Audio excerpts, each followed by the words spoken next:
great to have you all here this morning. Thank you so much. Pledge to the flag. Mr. Sanders, could you kindly lead us in the pledge? And I hope you're doing well, sir. Thank you. Address the flag. I pledge allegiance to the flag of the United States of America and to the republic for which it stands, one nation, under God, indivisible, with liberty and justice for all. Thank you, sir. Thank you all. Miss Rhonda, is, as always, has given us such a great package here. And board members, if you could kindly peruse the February 25th, 2026 minutes and at your leisure, propose the approval of the minutes.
Mr. Chair. Mr. Goodpaster. Okay. I just make a suggestion that on maybe page 2 of these minutes,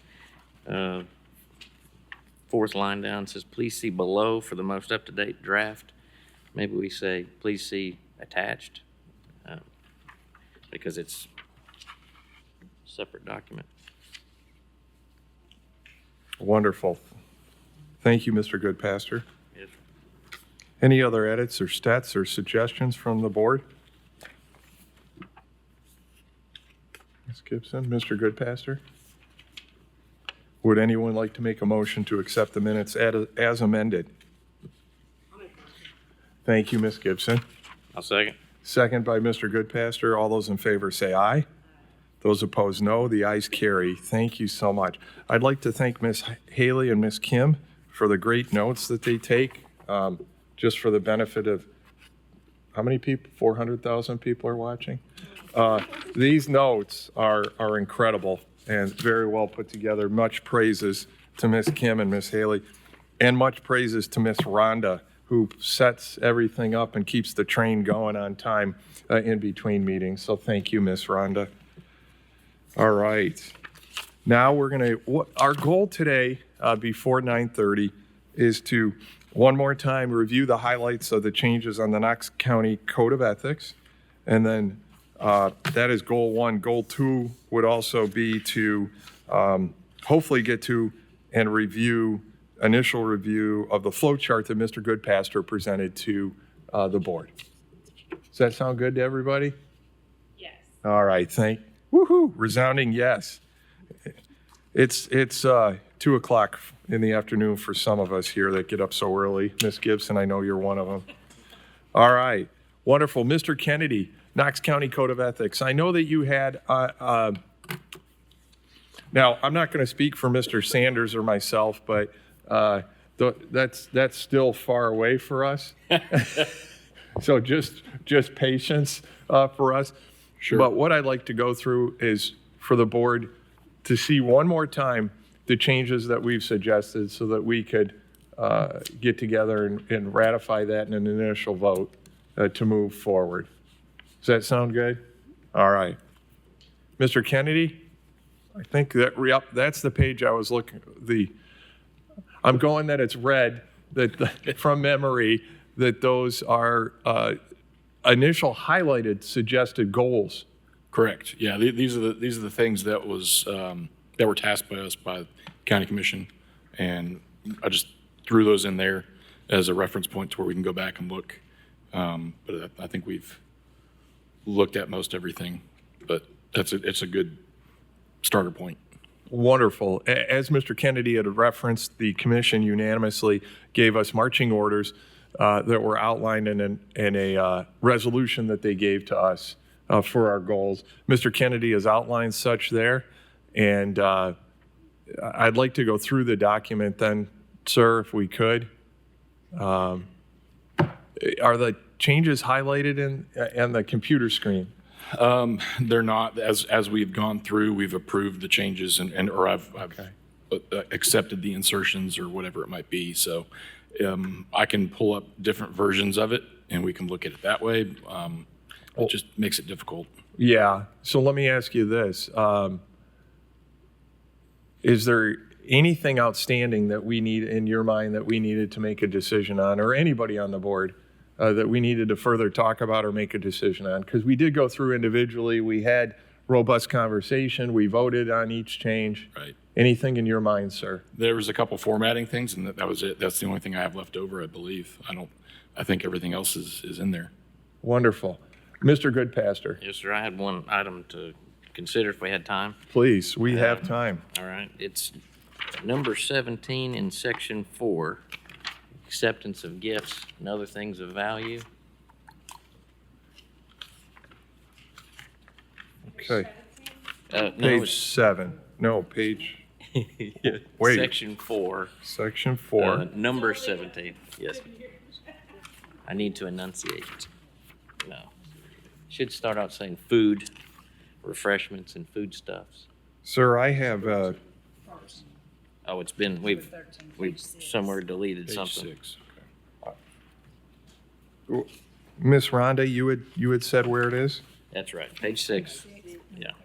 Yeah. Page 6, number 13. Wonderful. And so what my thought is here is adding a periodicity clause, essentially, because it's like 2 meals a day, up to 2 meals a day, but for how long? You know, this is a constraint where you could say like for 2 weeks, or I mean, if it's forever, that seems kind of weird, doesn't it, to allow that. So that's my suggestion, is to consider that. All right. Well, can you make a suggestion, sir? All right. All right. So perhaps we, at the end of that phrase, 17, or well, it's the new 13, up to 5 consecutive days.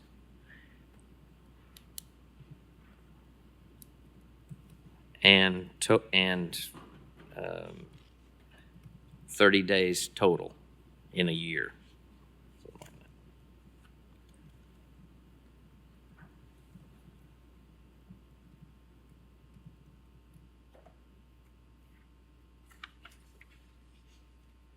I think that gives it a little more teeth. Okay. So just to follow up, this is in section 4.2 acceptable items. This is under the sentence, the following do not constitute anything of value. Just to put this in reflection here. So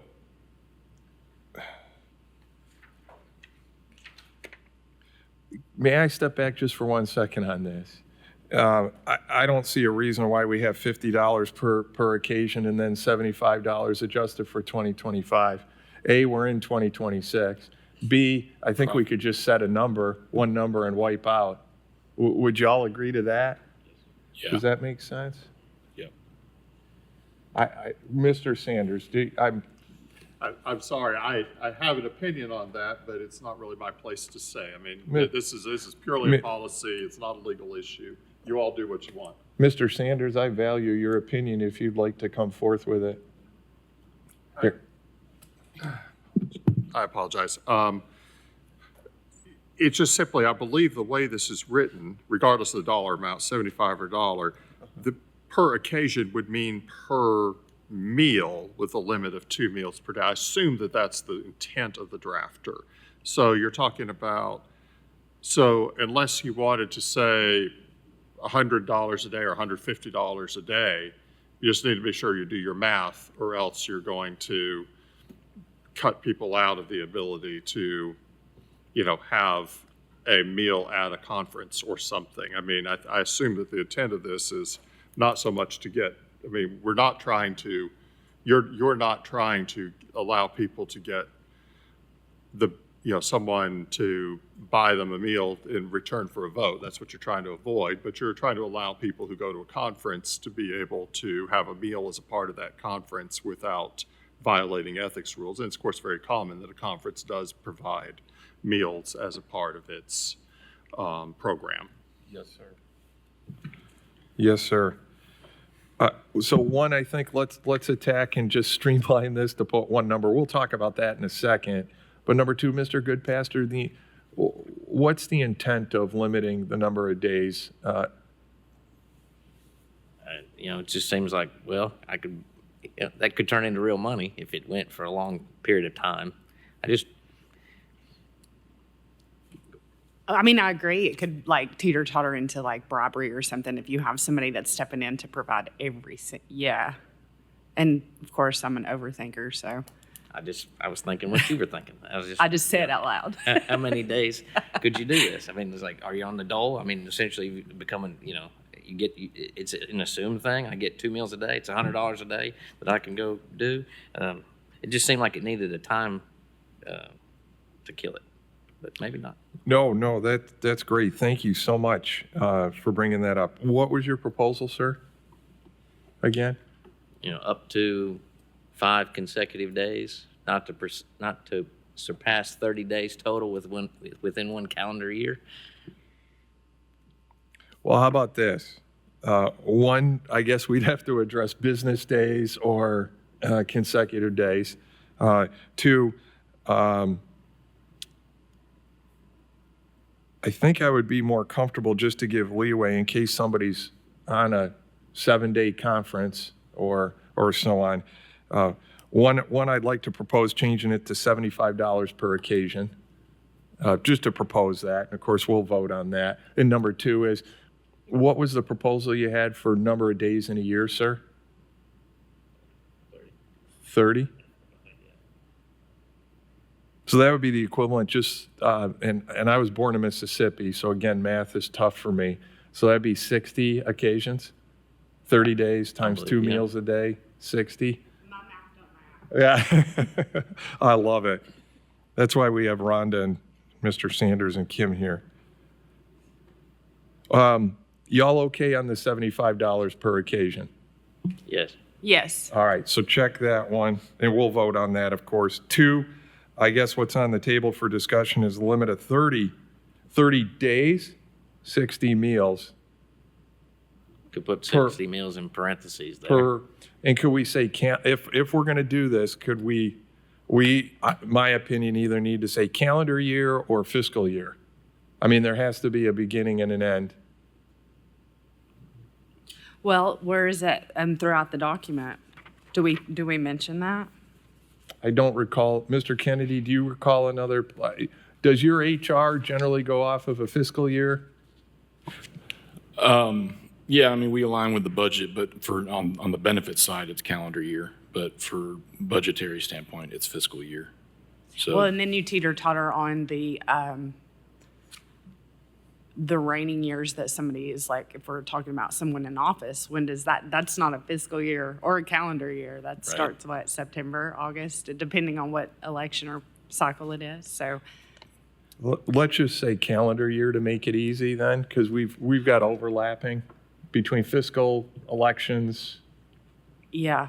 Is calendar year okay with everybody? Yes, sir. That makes sense. I think it might need to be fiscal year just because of the budget and how everybody's budget is allocated Okay. and how much they're set aside for conferences or things like that. It's July to June. So Let's do it. Fiscal year. So, okay. I'm in. All right. So we have a proposal here, not formal yet, but I'm going to rein it all in if I could, Mr. Goodpaster.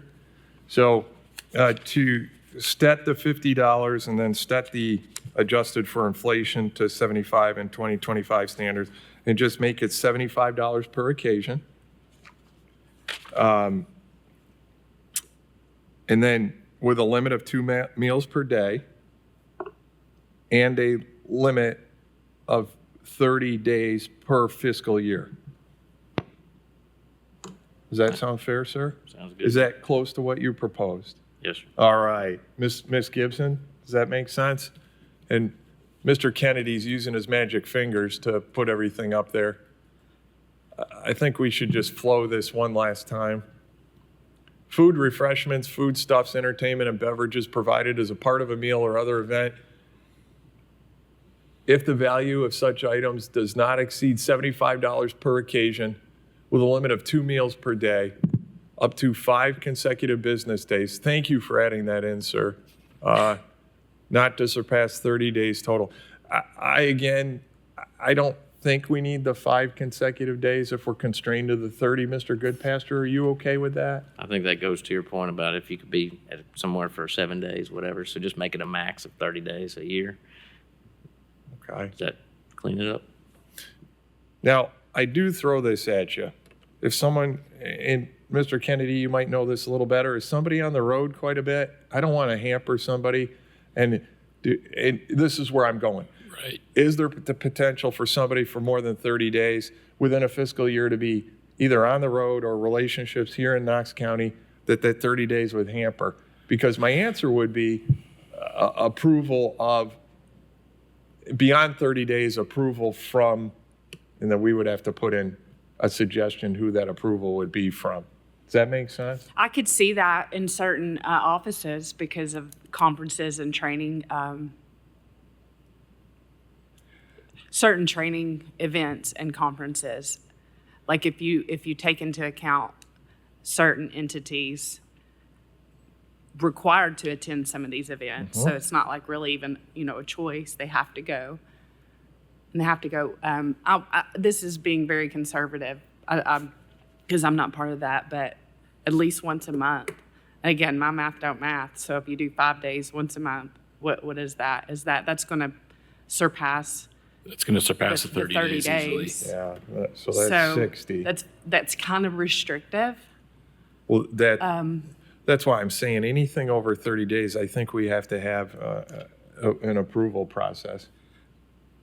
Mr. Kennedy, from an HR perspective, anything come to mind, sir? I mean, just thinking about what Crystal talked about, some other offices where there may be requirements that they have to attend conferences all the time.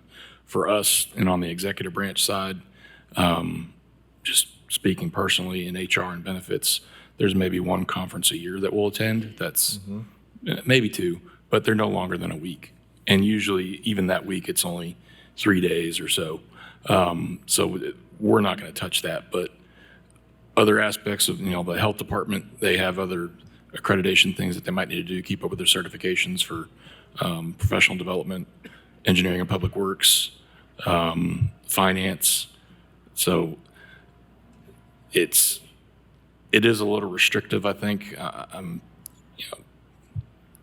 I don't know how the other offices are, particularly property assessor or register of deeds.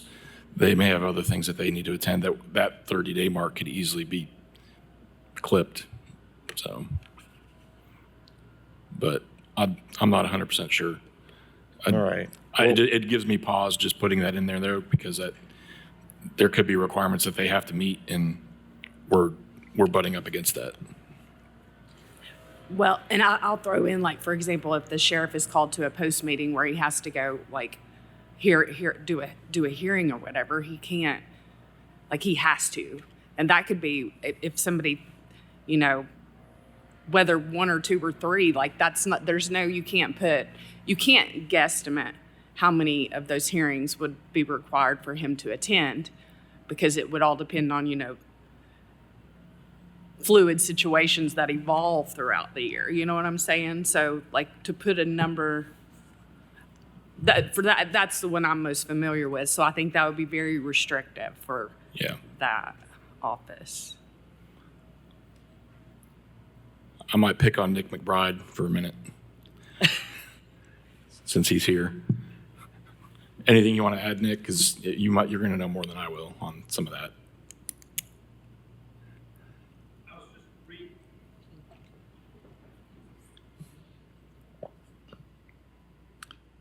Mr. McBride's approaching the public speaking. Great to see you, sir.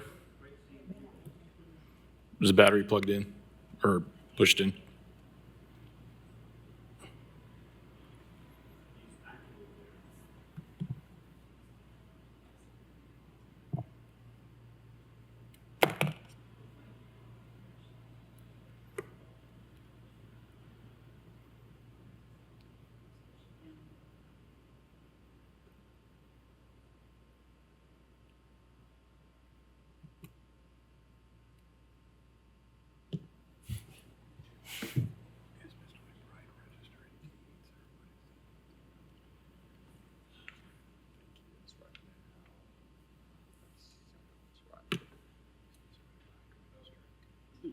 Thank you.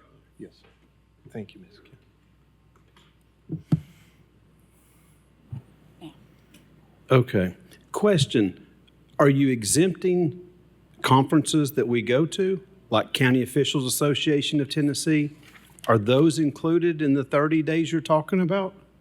Well, so anything would be included, which that's where I feel it puts handcuffs on. And if we're going to put in a 30-day restriction, then we need to also put an out. Marcus, Sir.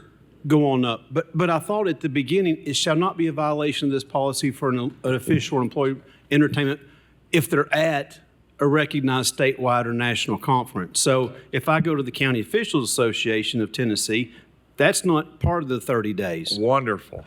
But if I'm reading this correct, I just came down here to see how you all were doing. Well, so. wonderful. Great to see you. Sorry, Nick.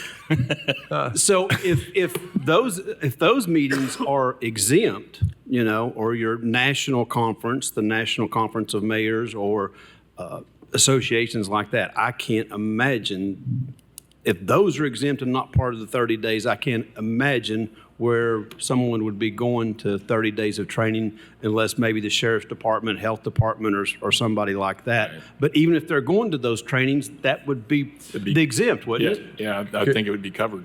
So two things. Number one, could we reference in that line to go back to that page, whatever? And Mr. McBride, there's a seat right up here, and we can get you a name. Okay, thank you. Thank you, sir. Sorry, Nick. Thank you, man. Mr. Sanders. Yes, Mr. Chair, I think if you look through the structure, Mr. McBride basically has it right.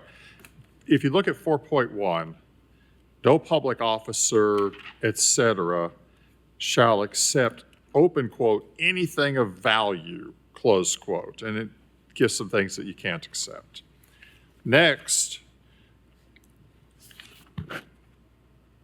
under 4.2, it shall not be a violation of this policy for an employee to receive entertainment, food, et cetera, as long as they're attending a recognized professional association or organization of government officials, et cetera. Then we go down, I'm skipping obviously a lot here and summarizing. The following do not constitute anything of value. Well, the only time anything of value is mentioned, as I see, is back up in 4.1. So that's really defining what anything of value is in the beginning. And they're saying what isn't included in 4.1. So I think Mr. McBride is correct that as far as, just recognized conferences that lots of governmental employees attend, that this policy doesn't affect that at all. You could go to one theoretically for 2 months and not violate the policy.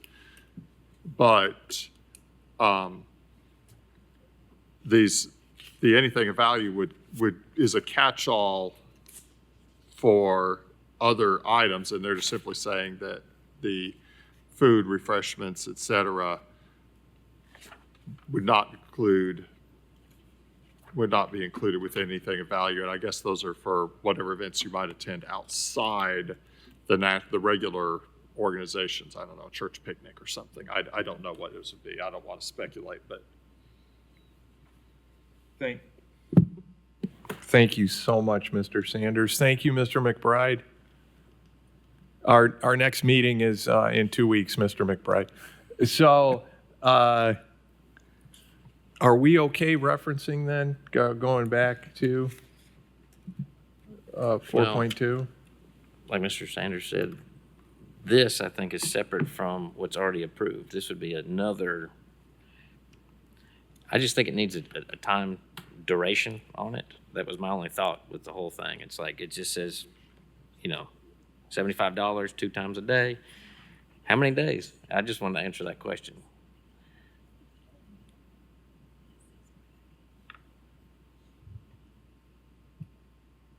Well, I think it's already answered the above on the 4.2, what's exempt, as Mr. McBride had pointed out, so I think we're covered there. Question mark? Yeah, I could see reading it that way, certainly. But I think this,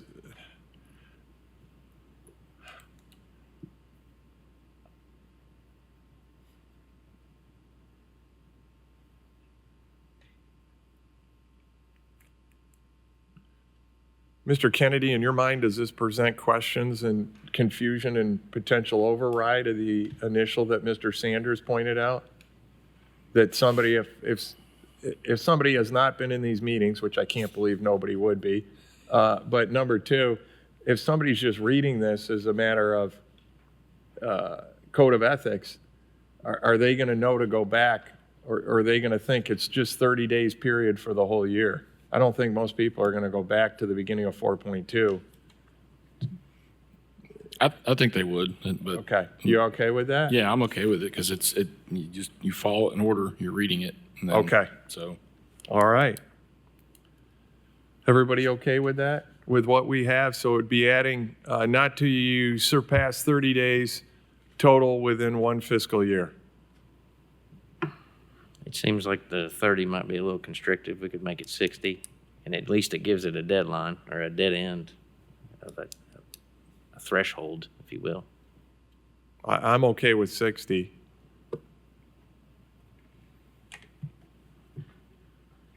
Ms. Gibson? I'm good with it. All right. Wonderful. Wonderful. Thank you for bringing that up, Mr. Goodpasture. Thank you, Mr. Kennedy. What do we have? Is there anything next that pops up to anybody? Here. Ma'am, Ms. Gibson, the floor is yours. You know how petty I am with format. I would just suggest that, so if you go to page, totally a personal preference, I just want it to look pretty. Page 3, for example, section 1 definitions. Sometimes we use smart quotes, sometimes we use straight quotes. I would just like for it to be uniform throughout the whole entire document. So under 1, 2, 3, we use straight. Under 4 and 5, we change to what's called smart. I would just like to see it streamlined. It just looks more professional. I never even would have noticed that. It's the professor in me. Ms. Gibson, 100% approval. Let's Okay. do it. There's more throughout the document, so that might be something he just wants to tackle later, just for the sake of time. Mr. Kennedy, are you okay tackling that later? Yep. Wonderful. Ms. Uh-huh. Gibson, thank Yeah, you. you're What welcome. next? If we go to page 4, Yes, ma'am. so for example, in section 3 disclosure, the very last line where it says, retain for auditing or audit purposes. So take those 2 spaces out and the period out, and then just put C attachment A.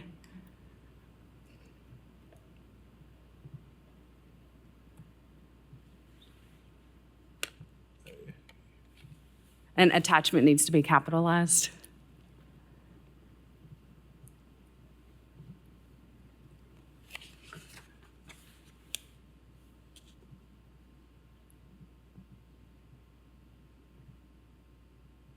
And then the period after the closing.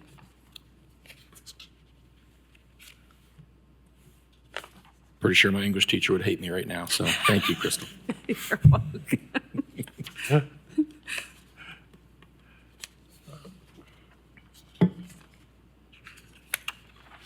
Ms. Gibson, thank you so much for that. Are there others?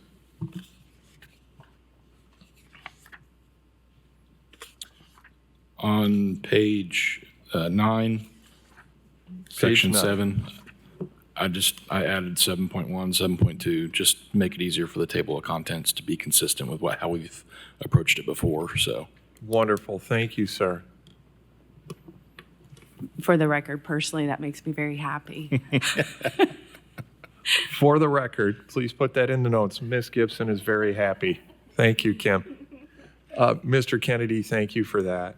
Yes, sir. Mr. Kennedy, just as a side, and it's probably tough to tell, are there probably about, as my mind goes forward and we present this to the commission, and we want to send it to them ahead of time, how do we denote changes? I can pull the existing version and go through and highlight what we've changed. Wonderful. And just, that way they can just have 2 copies and say, here's what we started with, here's where we ended up, and just notate basically what's been adjusted and what's been tweaked. Thank you, sir. I Mainly on the content. I probably won't do that for the formatting aspect just because That's it's formatting. okay. But there's just the actual meat of it. Yes. We can highlight that. And once you do that, which we're still a month or 2 away from presenting Sure. to the commission, once you do that, could you share with the board here, yeah. sir? Yeah, Thank absolutely. you. Prior to. Yep. Wonderful. Yep.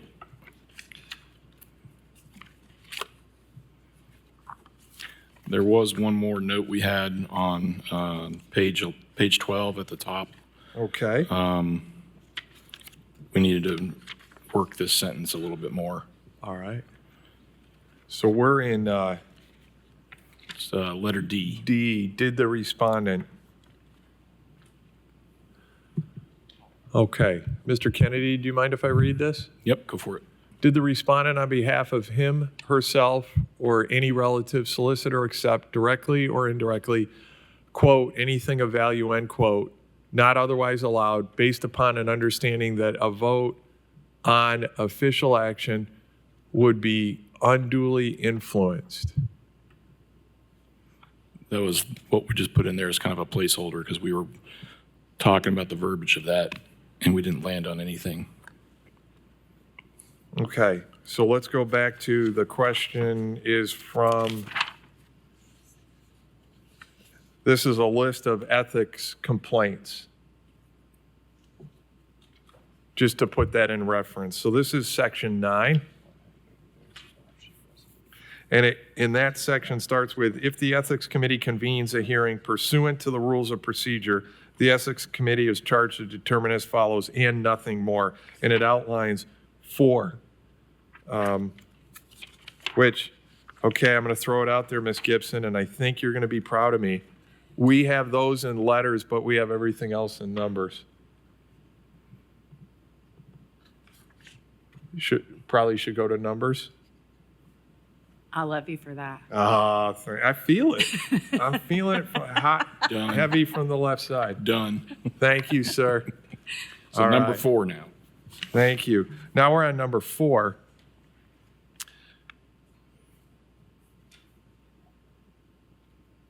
I think I'm okay with it as it stands, sir. Because now that I'm relating it to what, it's giving us a charge. And those charges are those 4 questions. Okay. For me, I don't know if anyone else on the board or Mr. Sanders has any opine. Mr. Sanders always has good input when needed. So we're on page 12, D under section 9 ethics complaints, and it's a charge for us, but I'm good with that, sir. Mr. Goodpaster, Ms. Gibson? I mean, essentially all it is saying is, was there a quid pro quo, right? That's it. And to me, it really, so did you take this to do that? And I think that outlines that well in the new verbiage. Mr. Chair, just what you just said, that quid pro quo, like these 4 items, I think could be kind of categorized that way. Like number 1 could be like financial interest. Number 2 could be selfish benefit. Number 3 could be insider info. I mean, that's what they're trying to answer. These are the big buckets. Yes, sir. I don't know if we should delineate that or say something to that effect, like, as a lead in, or just leave it as it is, but that's kind of how I look at it, to break them down.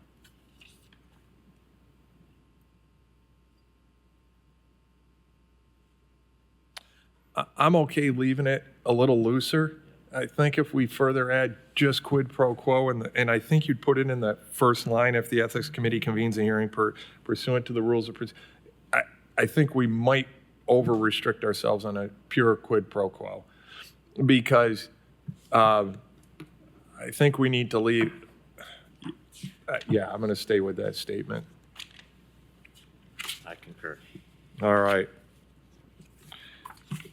And I'm just looking through to see if there's any more letters that should be numbers.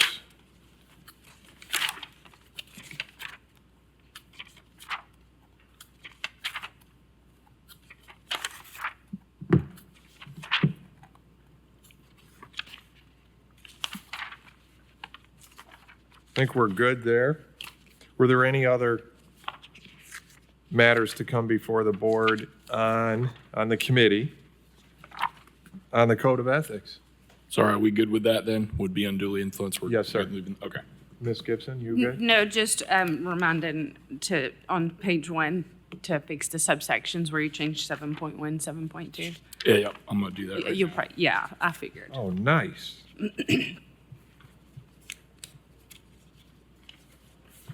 Okay. Well, it is currently 9:08 on March 18, 2026. Our duty then for here is Mr. Kennedy will have the original document pre us gathering here a couple months ago, and then also a document with highlighted changes. Correct. Thank you, Mr. Kennedy, which could we give that to the board in the next week? Was that I could probably have that by today. wonderful? So I'm going to still give you through the week. That way I look like such a good, forgiving guy. And you're an overachiever, sir. Great. Anything else on the code of ethics? Mr. Sanders? Mr. Goodpaster? Ms. Gibson? Ms. Kim, you're part of the team. Okay, Mr. Kennedy? You want me to remove the red line at the front that had the tasks from county commission? Go ahead and take it out now that we've. Take that out, put it on a separate page. Right, right. Just so we're reminded of our goals and our, okay? Roger that. Thank you, sir.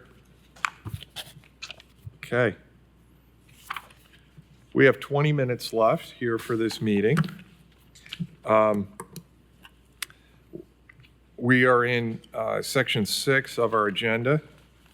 And before I get to that, Ms. Rhonda, do we have any public forum or public comment? We do not. All right. Thank you so much. So let's dive into the flow chart.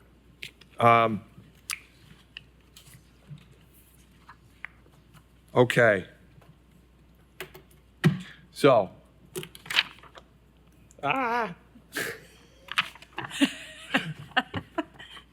All right, my was which, thank you. First of all, thank you, Mr. Goodpaster, for your time and your compassion towards this endeavor.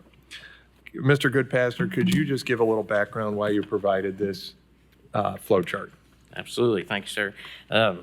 We were given an example by a department here with the county of a flow chart, and I'm a visual learner, so and a lot of what we're tasked to do with the ethics committee is process oriented.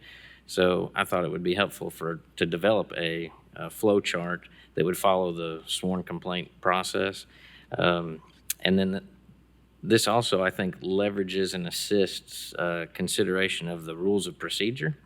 So the flow chart that you see before you, it actually extracts and comes from the rules of procedure. So all the sections there are listed underneath the nodes, if you will, on the flow chart. Wonderful. And what that does is gives you a high-level process to be able to see how a complaint would be filed and then what would happen after the fact. This, to me, is like a VS1, version 1 edition. It could be rendered much better, certainly, than I can do. But I think it also highlights the opportunity for the development of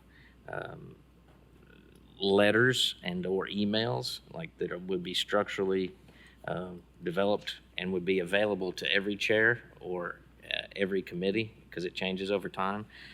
So there are key places all throughout this where there's a letter generated to somebody or an email generated to somebody, and then we could standardize all that. I think it'd be great. That'd be like phase 2 or version 2. Gotcha. So one, I really like this. So I have a vision in my head of where this might be able to go.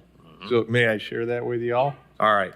Number one, I would say put this in the end because we're going to go through the procedures as well.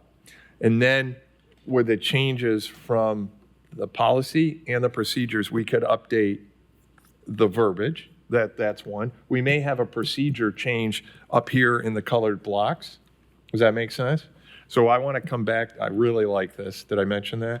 And then 2, I'm also thinking, have you been on a website? What I'd like to do is make this very simple. And with that, the colored boxes, figure out a way to make that simple on a website. And then when you hover over the dream here, Mr. Kennedy, and you're going to have to reel me in. When you say box 1 says sworn complaint filed. And under that, Mr. Goodpaster has put a bunch of corresponding verbiage from the policy. If you go over that, I'd love to see a window pop up that then those words pop up. Because I think it would be too overwhelming on a screen to have the colored boxes and then all the verbiage under it. And then when you hover over the next box, the words could come up. Does that make sense? And that's just something, I'm not looking for an answer or something now, but kind of where we're at. That way we have a nice clean flow chart under sworn complaint within the Ethics Committee website. And orientation-wise, this could certainly not be horizontal. It could be vertical Yeah. process. I mean, just to fit the page and all that kind of stuff, yeah. We've got people like Miss Gibson that makes things look pretty. We have people like Mr. Kennedy that's a lot smarter than me on this stuff. That's not true. But does it make sense where my vision is on this? Yeah. No, I think that's a great idea. And I'm trying to think about how we can tweak it and add it to the website, and that'd be a good thing. I think we'd have to probably remove some of the content in here to simplify it and keep it macro level view, just so people can understand the process itself. Or you may have hyperlinks True. instead of all that word verbiage. Yep. Just have hyperlinks to what Mr. Goodpaster is outlining here. Right. All right. So, Mr. Goodpaster, I'm not shoo-shooing this or poo-pooing it or any of the other infamous words. Actually valuing this. Do you mind if we come back to it again? Absolutely. Okay. That'd be fun. At the end. Wonderful. Any more comments on Mr. Goodpaster's flow chart? No, I absolutely love it, and thank you for all your work on it. You did a great job. I do have one suggestion. It's just ADA compliance when it comes to the colors, and that'd be something it's way down the road, but just make sure that, when I'm, like if somebody's colorblind, that it's easily accessible to all. That's a good point. And a lot of our website too is already set up for that as well. Got this little icon up here so they can adjust it. Oh, okay. So Yeah. Whatever we put on there, Yeah. it'll coincide with Yeah, that and too. that's way down the road, but I do appreciate your work. I love it. Yeah, no, it's great. Awesome. Anything else for the good of the order? I've got our next goal, but I wanted to ask that question first. Anything else regarding code of ethics, regarding the flow chart that Mr. Goodpaster, before we move to the next section? All right, I hear bobbleheads saying no. All right. Our next goal, I'd love the board to move forward and look at the procedures, and Mr. Kennedy has put those up there. From an expectation standpoint, this document's much shorter than the Code of Ethics. Doesn't make it any less important, but the Code of Ethics, in my mind, puts forth the expectations of elected officials, county workers, and so on a daily basis. This gets into the, if a complaint is filed, this gets into the weeds of what are the procedures, okay? And Mr. Goodpaster helped outline that. But I'd like us to take a dive on this. A few highlights for me that I'd like us to consider is within the document under H, Mr. Kennedy, which again, we're going to have to go to numbers instead of letters, in my opinion. But if you go way down last page, I believe, or second to last page, in section H, I believe, there's two H's, but I think it's, this talks about minimum of 7 out of 9 members. There's a H right there behind the D. So this talks about, Mr. Kennedy, could you kindly read that? I can't see it through the D. Yep. So the vote to find a violation must be made by a minimum of 7 of the 9 voting members of the Ethics Committee who are present and qualified to vote pursuant to subsection B of this rule. Okay.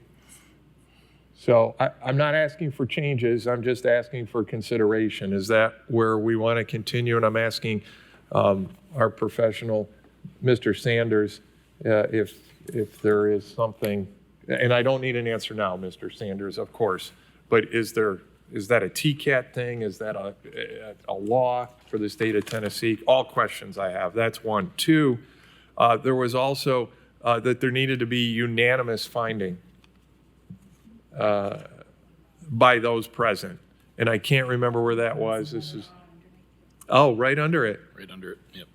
Okay, and that I have the same question. Do we as an ethics committee think unanimous is where it should be?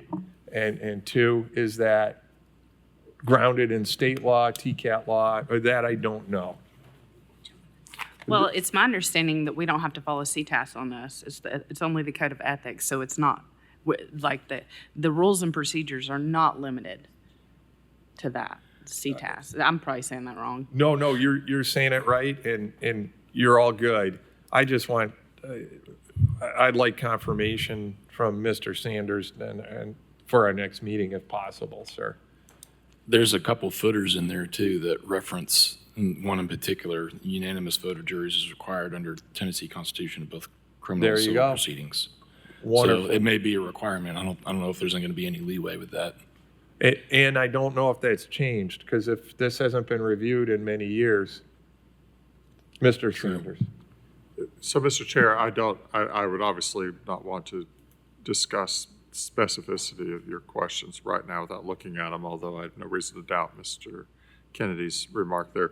What I would say is that the procedures, my understanding of the procedures of the ethics were revamped as recently as 2018, and they were comprehensively reviewed at that time.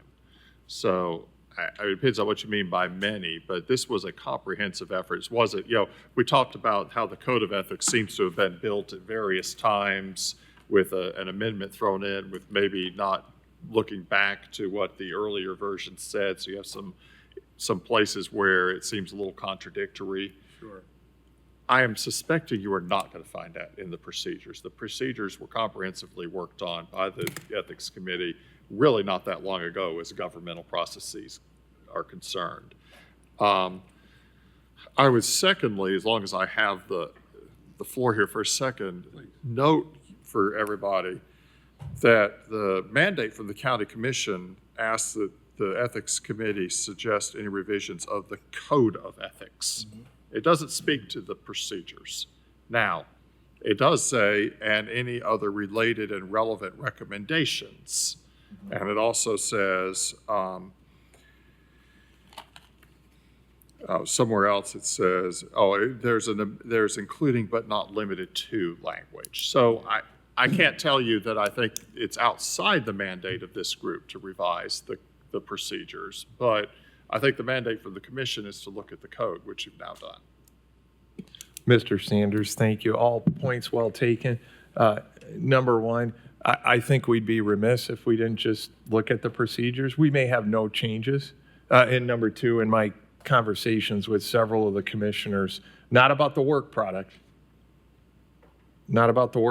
but just about the mandate, they're good with us also reviewing the procedures. So we're okay. And I don't anticipate that taking anywhere near as long as what the Code of Ethics is. But you're 100% right, Mr. Sanders. Thank you so much. So I really anticipate y'all reviewing the procedures and us in a meeting or two getting that done. That same point you were bringing up about the unanimously, like section I, we need to discuss that, because otherwise what if it's not unanimous? What happens? There needs to be that process needs to be in here as well.